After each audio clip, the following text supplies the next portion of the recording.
Alors bonjour Dominique. Merci de nous consacrer un petit peu de temps aujourd'hui. L'idée c'est que déjà vous commenciez peut-être par vous présenter aux personnes qui nous écoutent.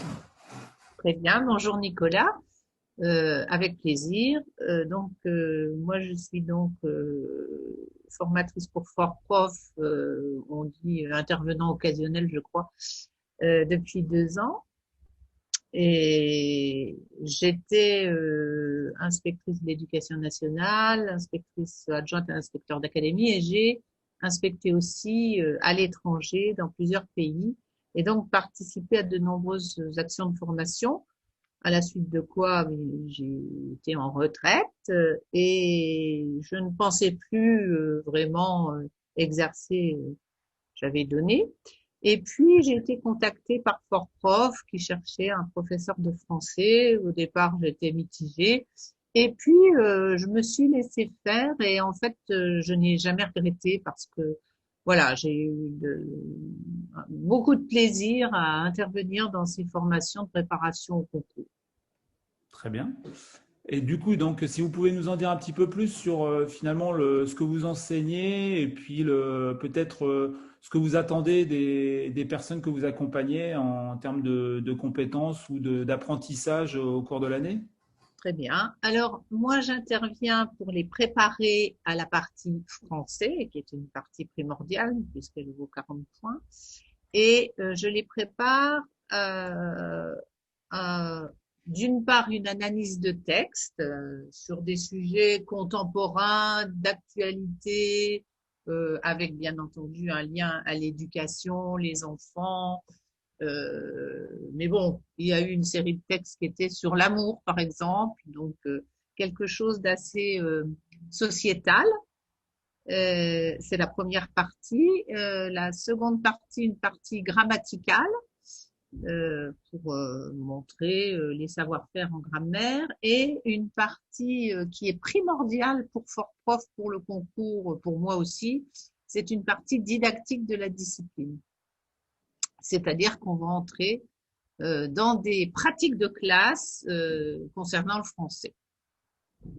Très bien.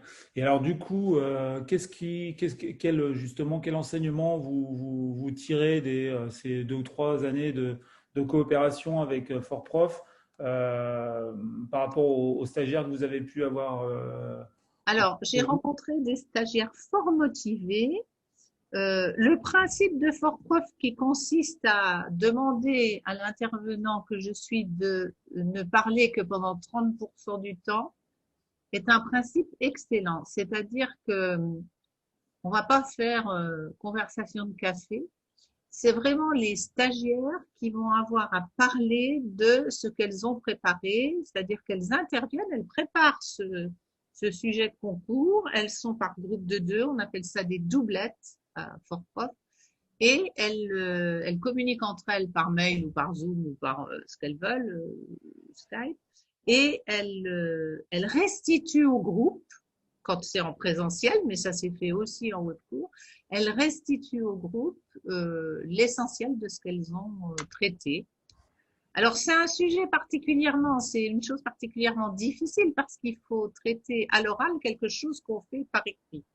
Donc c'est aussi un double objectif, c'est-à-dire qu'on va les préparer au concours écrit, mais dans la seconde partie du concours, par exemple pour le CRPE, mais c'est pareil pour le CAPES, dans la seconde partie, elles auront un oral à préparer.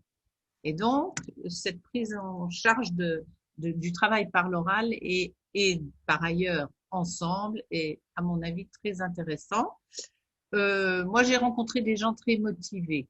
Alors, bien sûr, la motivation, elle s'exprime parfois par des gens qui sont des taiseux un petit peu moins que les autres, mais c'est toujours des gens qui me paraissaient très motivés. J'ai rencontré en formation dans ma carrière des gens beaucoup moins motivés, je trouve. Moi, ce qui me plaît, c'est vraiment que les gens sont motivés, ils ont envie de réussir. Et voilà, c'est vraiment pour nous quelque chose d'important. D'ailleurs, ils réussissent, hein, si on voit Ouais. les pourcentages. Mais alors du coup justement, cette motivation, est-ce que ça ne vient pas de ce que vous me disiez avant qu'on démarre cet Mhm. entretien Mhm. concernant leur profil, à savoir que la plupart des personnes que vous avez eues jusqu'à présent en face de vous sont des personnes en cours de reconversion. Si, je pense que ça joue. Euh, pour avoir fait des tas de formations avec des gens qui étaient enseignants classiques, je pense que les enseignants pour lesquels j'ai beaucoup de respect, je l'ai été un tout petit moment de ma carrière avant de passer le concours, je pense que ce sont des gens qui vivent dans un milieu un peu clos et qui n'ont jamais posé leur cartable. Alors ça, on l'entend partout, mais je n'ai pas trouvé d'autres métaphores pour traduire ça. C'est-à-dire qu'ils vivent dans un monde clos et vraiment, ils ont parfois ignorance de ce qui se passe dehors dans l'entreprise, etc. Donc, je trouve intéressant que des gens qui ont été, moi j'ai relevé des gens, j'avais des gens des grandes écoles, j'avais des gens qui avaient pratiquement fini médecine et qui se sont rendus compte qu'ils s'étaient fourvoyés. Une jeune femme qui travaillait dans une banque, qui était manager dans une banque et qui a dit, mais moi, c'est mes parents qui ont voulu me faire faire ça et je ne voulais pas. Et donc, eh bien, après 2, 3 ans, j'ai changé d'orientation. Alors, je pense vraiment que quand on a choisi en tant qu'adulte son métier, c'est quelque chose de motivant pour le préparer. Alors justement, est-ce que ces personnes-là n'ont pas un peu une vision, on entend souvent ça, hein, une vision un Mmh. petit peu romantique du métier de professeur des écoles ou, euh, Alors, j'ai rencontré deux types de personnes. Des personnes qui ont cette vision romantique.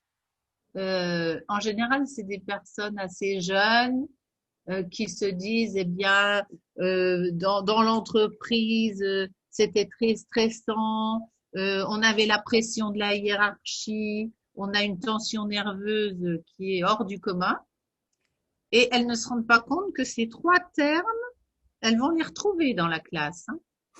Elles vont retrouver les tâches, elles vont retrouver la pression de la hiérarchie, hein, on se plaint assez des inspecteurs dont j'étais, la tension nerveuse, la pression, tout ça, ça existe. Je coach 2 stagiaires là, vous les verriez dans quel état elles sont.